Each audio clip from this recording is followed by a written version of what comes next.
Hi y'all, this is Sharon Day from Ghost Hunting Theories, and today is Vlog Friday. I thought I would discuss today something that I'm very often asked about, and that's dreams.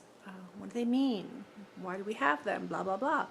Uh, there's a lot of traditional ideas about dreams, and dream analysis has become a whole industry. It's quite amazing. A lot of people do believe in some of the traditional thoughts that there's symbolism in dreams, and there can be. I think what you really have to be concentrating on in dreams, and I have found this repeatedly, is your reaction to what occurs in the dreams. It doesn't matter what the plot is. If you have a character and you put that character in that plot, what does that character do? Your dream is a story. So I tell you, don't concern yourself so much with why did Uncle Phil show up in my dream? I haven't seen him in years.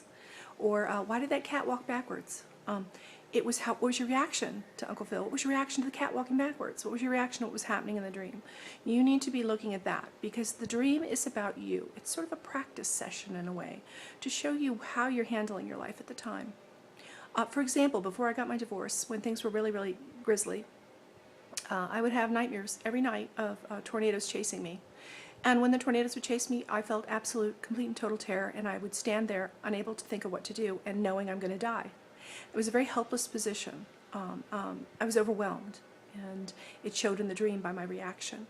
As I asked for the divorce and gained some inner strength, I then got to a point in the dream where I would actually at least look for a closet. I would think, oh, it might find me still, it might chase me down, because in every dream it always finds me no matter where I am. But I had at least gotten to the point where I thought of, there might be a place to hide. So I had advanced, but once I got through the divorce and I took my life into my own hands and felt a sense of competency, it showed in my dreams. I still had the tornado chasing me in the dream, but at this point I would look down, see a manhole cover and say, I could hide down there, and I would lift it up and climb down, and then the tornado would pass over and I'd be fine. So at that point I ended up not having the dream ever again. And I think it's really telling that we have these little sort of practice sessions to make us realize how we're handling our life. Are you a leader in your dreams? Are you a follower? Are you alone?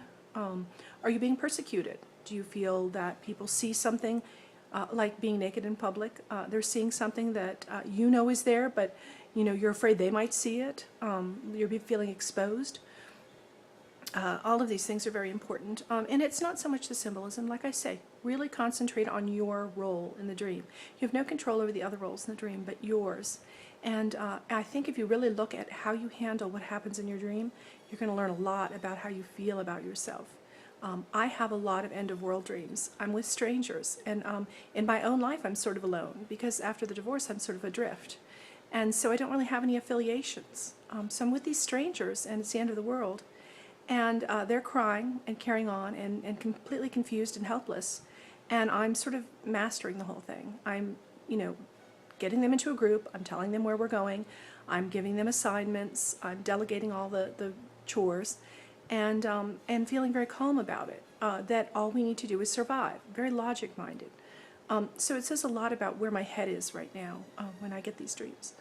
So really, just look at your reaction to your dreams. Dreams are wonderful. They're incredible vehicles. And during the night, we cycle through all kinds of different dreams. And you don't generally remember them unless maybe you wake up during one. So a lot of people with alarm clocks tend to remember the one that woke them up.